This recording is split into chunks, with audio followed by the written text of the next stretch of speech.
Hello, welcome back to my channel. My name is Joanne. Well, Jordan Shanks, aka Friendly Geordies, is in a little bit of a war of words at the moment. And the Australian actually has written an article, and it was released last night, that says, "Want online reform? Try standing up for Flint." Try standing up for Flint. Now, we know that there was a video that Nicole Flint, who is a federal minister, complained about because she said that she was called a name. However, if you actually look at the video in context, she was also called John Barilaro, and Clive Palmer were also used in the same sentence. So this is what this says. It's sexy being a reformer at the cutting edge of tech regulation, but before we believe the new batch of online reforms from the Morrison government will change the poisonous online culture. So remember, the government is really trying to oust all the trolls, stop people from trolling and saying bad things about particularly government ministers, because we know that all the government ministers are liking to see, are suing for defamation at the moment. And of course, Peter Dutton wants to set up a government tax-paid fund so that politicians can defend themselves, which is absolutely ludicrous. First, why are police not using existing laws to crack down on hate-filled violence, inciting, and harassment? Second, will the courts interpret existing laws to cover this new world of online abuse? And if not, why not? And why aren't political leaders doing more to condemn specific instances of online abuse in real time? This past week, for example, Scott Morrison and his ministers had a chance to show their conviction about cleaning up the online sewer, yet they were oddly quiet in the face of the vile attacks on Liberal MP Nicole Flint by YouTuber Jordan Shanks Markovina. It raises the prospect that these online reforms are a look-at-me exercise heading into the election. New laws won't transform politicians into leaders with conviction.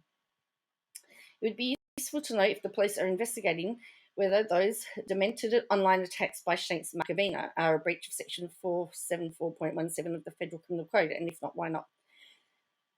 The section makes it a criminal offence to use a carriage service in a way that reasonable people would regard as menacing, harassing, or offensive. The service includes a fixed or mobile phone telephone service, an internet service, or an internet service. In other words, it catches someone who posts menacing, harassing, or offensive material on YouTube. Well, if we're going to do that, we may as well put Sky News under the same microscope, in my opinion. Reasonable people may think that Shanks Markovina's attacks fully square within this section. He describes Liberal Senator as D-hole Flint, a whiny little bee, and tells her to F off from politics. How are you not the lowest form of life, Nicole, he says. And this, I don't hate you because you're a woman. This goes far deeper than that. I hate you because you exist. Think about a better world. Think about what a better world it would be without Nicole Flint, but there is more, but this is enough.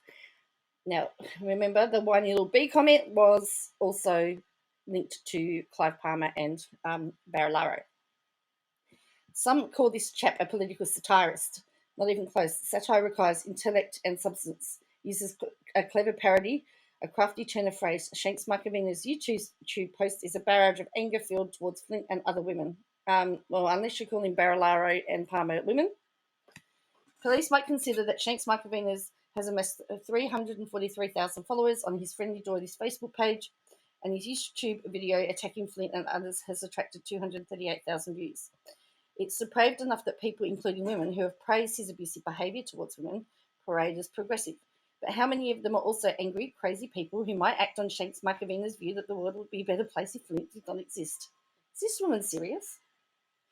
If a person edges into the sometimes great area of inciting violence, shouldn't that be enough reason for people to prosecute? Then we can learn what the courts make of 474 in the context of growing online abuse. We know from earlier cases that the menacing, harassing, offensive conduct must be serious. Man Haran Monas, the man that took hostages in a 17-hour siege at Link Cafe at Martin Place 7 years ago on Wednesday, had been charged with 12 counts of breaching a similar section that makes it a criminal offence to use a postal service to menace, offend, or harass people. Menace had sent offensive letters to relatives of some Australian soldiers killed during active service in Afghanistan. One of the lawyers argued the letters were protected by the implied freedom to political communication. The High Court ultimately split 3-3. It's not hard to imagine Shanks Markovina launching a similar defensive charge in this 474. So let's have that play out. Then we might understand when this law can be used. Did Shanks Markovina language reach the level of incitement? If so, how will the courts balance implied freedom in the Constitution with language that incites violence? Judicial clarity is welcome. The third plank rests with our politicians. How much better might our society be in the real world and online if leaders use their heft to control online bullies, name them, call stunts on their disgusting behaviour, defend those who are attacked regardless of their particular political stripe?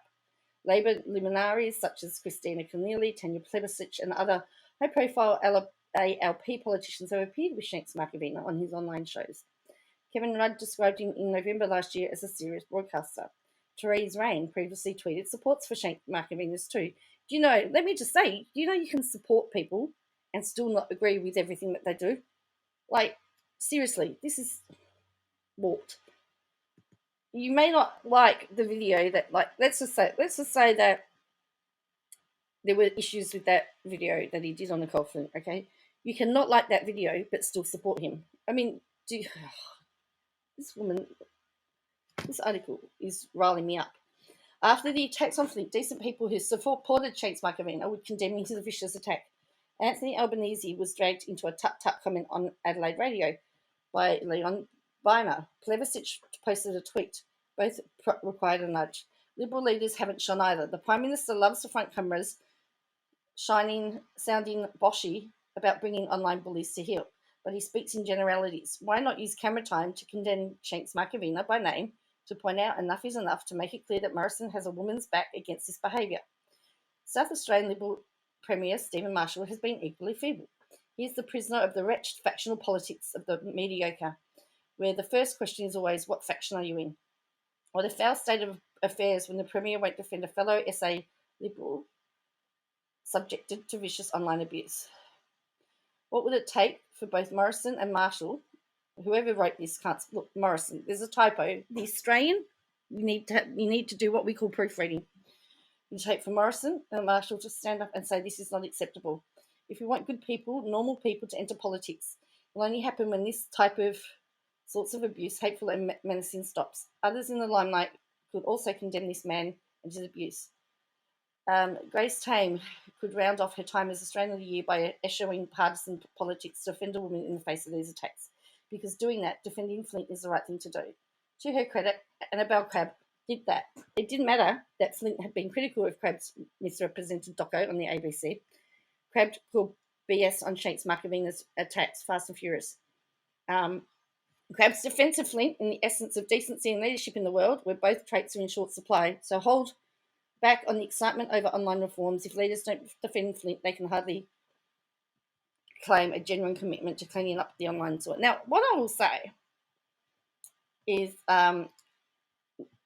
it's very interesting because, as I said, if you look at some of those in context, she was named with other people. So then this was the Press Council adjudication. So it's held up a complaint by Jordan Shanks Markovina.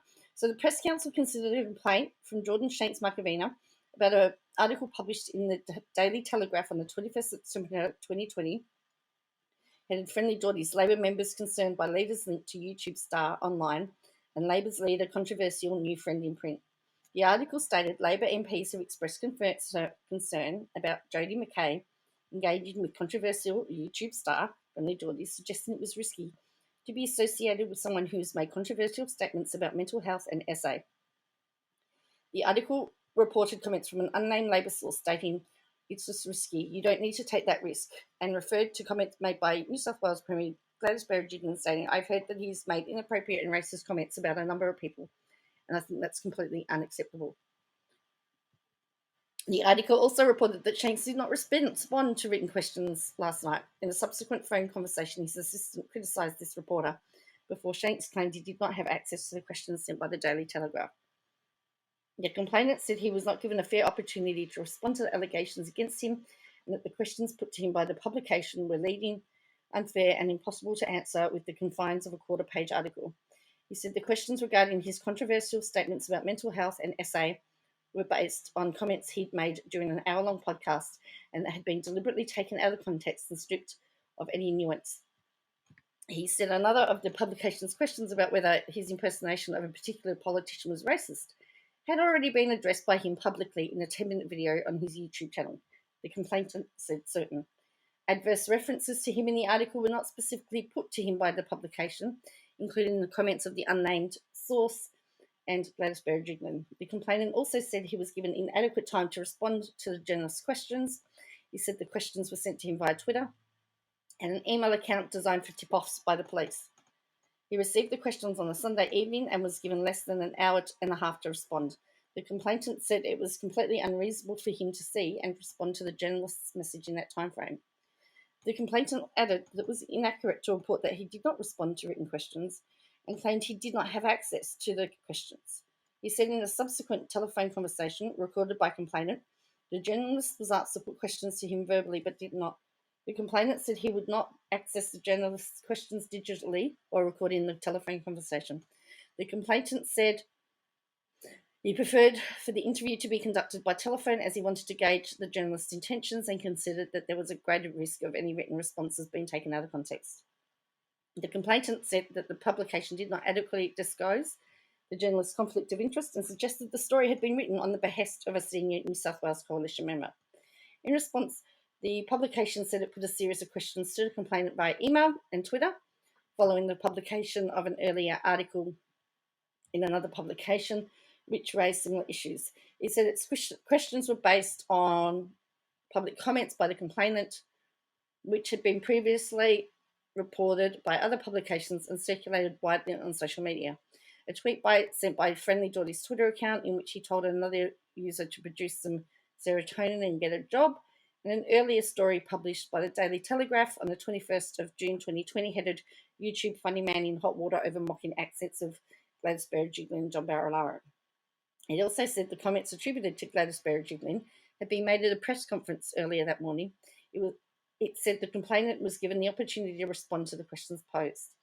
The publication said that on the Sunday in question, the Friendly Geordie's Twitter account had been actively tweeting, and the questions were not deliberately difficult to see, as the complainant suggested. The questions were also emailed to the complainant via an email address to which he invites correspondence. In relation to the subsequent telephone conversation, the publication said the journalist ascertained that he was being recorded for the purposes of uploading to the Friendly Doherty's YouTube channel, but nevertheless asked the complainant multiple times if he wished to respond to the written questions posed via email and Twitter. The publication said nowadays it is commonplace for interviews to be conducted via email and or Twitter. It also said the complainant had simply answered the questions, his responses would have been included in the article. The publication said the article did not arise as a result of any improper relationship between the publication and a New South Wales Coalition member, and that there was no evidence to support this. Okay, so the Council's standard of practice applicable in this matter requires publications to take reasonable steps to ensure factual material is accurate and not misleading. General Principle 1, and is presented with reasonable fairness and balance. Principle 3, if the material is significantly inaccurate or misleading or unfair or unbalanced, publications must take reasonable steps to provide adequate remedial action or an opportunity for a response to be published that is reasonably necessary to address a possible breach. Principles 2 and 4. Publications must take reasonable steps to ensure the conflicts of interest are avoided and adequately disclosed, and that they do not influence the published material. Principle 8. The Council accepts that based on the material before it, the factual material in the article reflects comments made by a Labor Party source and Gladys Berejiklian. Accordingly, Principles 1 and 2 were not breached. In relation to question Principle 3, the Council does not accept the complainant could not access the questions posed by the journalist. The Council notes that the apparent inability to access the questions was solely due to the complainant's own actions and not that of the publication. However, the Council considers the article's comment that the complainant did not respond to written questions was an unfair characterisation of the communications between him and the publication.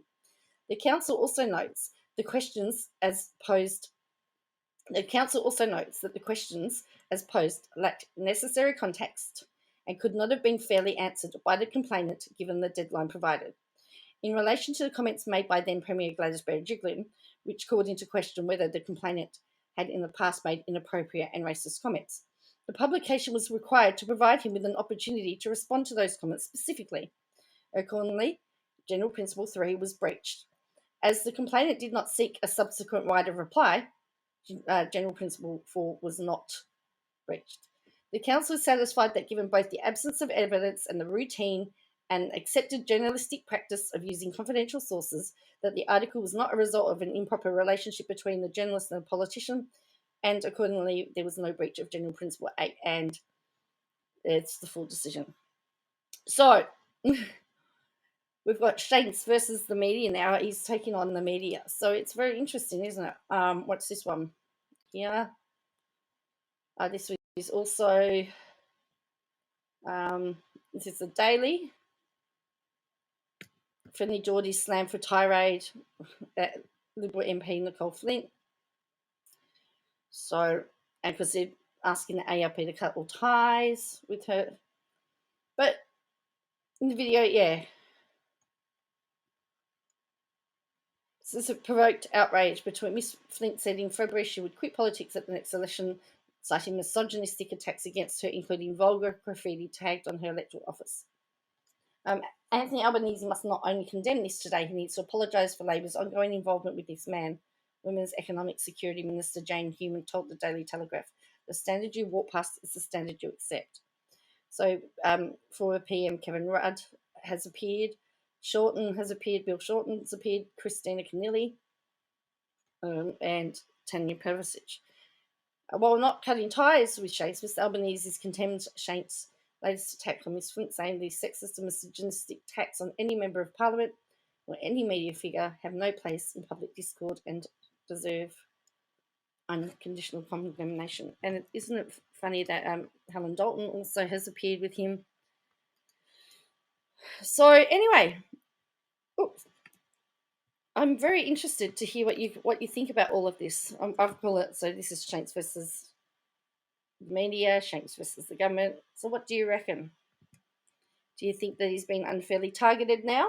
Has he got a big target on his back? Or are we just going to sit back and grab the popcorn and watch? He's been churning out a lot of videos over the last few days. Anyway, tell me what you think in the comments below, and I look forward to seeing you again soon. So make sure you hit like and subscribe, and I'll catch you again soon. Thank you.